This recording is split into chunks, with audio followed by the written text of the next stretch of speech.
Hey guys, so it's been a couple months, so I figured I'd give you guys an update of the TrailGrid Pro Sony 8100 series plug-and-play system for the Toyota 4Runner. Let's get into it. So hey guys, how's it going? Welcome back to another video. This one is an update video because I've gotten a ton of DMs and a ton of comments about this thing saying, when is the update? So here it is. Long story short, for those that don't want to be here for a whole video and just want my final thoughts, buy it. It is awesome, and if you know me, you know when I had the T8, the T9, and the Deseta head unit, in about 2 to 3 months, it was already out of my vehicle. This has been in my vehicle now for about 2-ish months.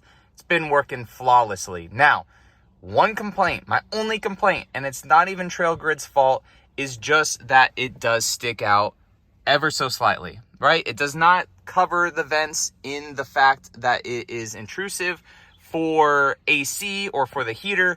The vents have worked just fine. I get air when I need air. I don't get air, like close it when I don't want it. It works fine. So just because it looks like it does cover it a little bit, I get perfect amount of air. The bezel that it comes with matches perfectly to what I've had in the 4Runner down here. It matches it perfectly. So if you have a TRD off-road and you have the black one, or if you have the silver one and an SR5, this works freaking awesome, and it looks OEM. The only thing that doesn't look OEM is just the big screen standing out. So I do like it better than the smaller ones that they have that are recessed into it, but it does stick out a little bit. But for hand reaching purposes, it's perfect. It's just right here. As you guys know, steering wheel controls, everything like that work for it perfectly fine. The CarPlay has not messed up at all. I really like the Sony head unit just because it works and it looks very OEM. Everything works with the rear camera. This works too when pressing that button, even when you're driving on the highway. So you can have the rear camera there. Let's say you're towing a trailer or something. You can press rear camera, it works. You can also set up a front camera to this system as well, and everything works. It's super solid. No real movement, and that's me like really forcing it, so no real movement. It's been really solid. Radio works as advertised again. Let's turn that down. Holy crap. So steering wheel controls work. If you want to change the station, if you want to hold the seek, if you want to change the station, if you want to hold the seek, you press up, it'll seek through the stations. So everything works here. You can answer, hang up calls.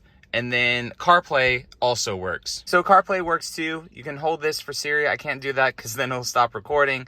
But everything works super well in this. And having just maps open while you're driving is awesome. Especially ways to see how the roads are. It works so well with it. And you just plug the phone in to the stock USB spot back here. There is some USBs you have to connect for the system itself, but again, everything's plug and play with all the instructions needed to, and it all just works super freaking perfect. Spotify loads pretty good, sounds great.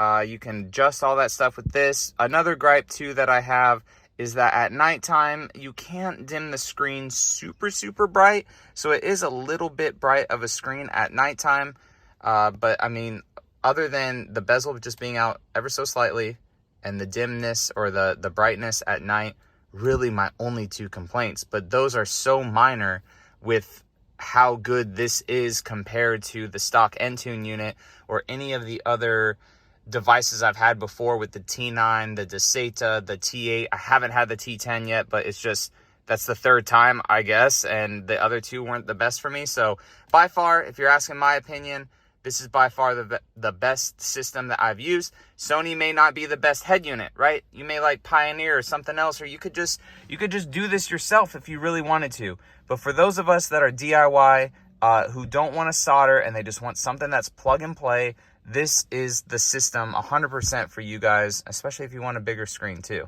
So a little overview of the screen. It is Bluetooth compatible with your phone. If you want to retain your XM radio, you can do that too. Web link for your phone, the phone itself, settings, HDMI. So there's an HDMI right down there that if you want to plug something into this, you can mirror it, say like on a long road trip or something. And then just the settings in this, it's just so simple. So general settings, language 222.22 on a Tuesday, Taco Tuesday, all that stuff there.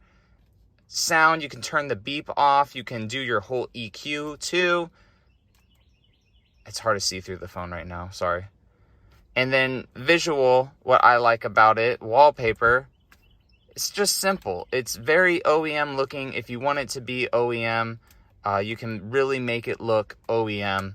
And yeah, I just love how simple it is. So a very, very quick review. I mean, there's not much really to say, guys. It works. I've had no issues with it. The wife actually likes using it because whenever I put in those other ones, like the Deseta and all those others, she hated it. She's like, can you put the stock one back in? Have not gotten a complaint from her for this system. She enjoys it and it works. And she loves having Apple CarPlay. Just plug it in and it works as it should with 0 hiccups. So link for this, again, down in the description with a discount code for you guys. If you are new around here, definitely consider subscribing. Returning subscribers as always. Appreciate your guys' support and I will catch you in the next video. All right, see you later.